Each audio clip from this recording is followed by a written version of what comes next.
In today's video, I'm going to teach you how to copy a Notion page to another workspace easily and without losing any formatting. Whether you're moving templates, sharing project documentation between teams, or you simply want to reuse your work in a different workspace, this simple step-by-step guide will walk you through everything you need to know. First, open your Notion app and go to the workspace that contains the page you want to copy. Once you're there, click on the page from the sidebar and open it fully. This is important so you can clearly see all the content and make sure you're copying the correct page before moving forward. Next, look at the top right corner of the page and click on the Share button.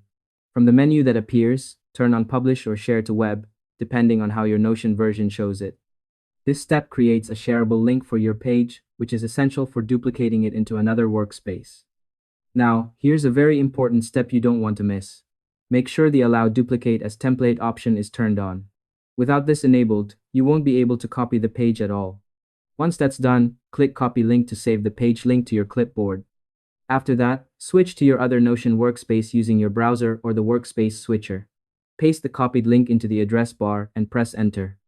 You'll see the published version of your page, and in the top right corner, there will be a Duplicate button. Click it, choose your destination workspace, and confirm. Once the process finishes, open your sidebar in the destination workspace. Your copied page will be right there, with all content, layout, and structure perfectly preserved. You can now edit it, organize it, or use it however you like. And that's all there is to it. By following these simple steps, you can copy a Notion page to another workspace quickly and efficiently. Thanks for watching, and I hope you found this tutorial helpful. If it helped you out, feel free to share it with someone who might need it too.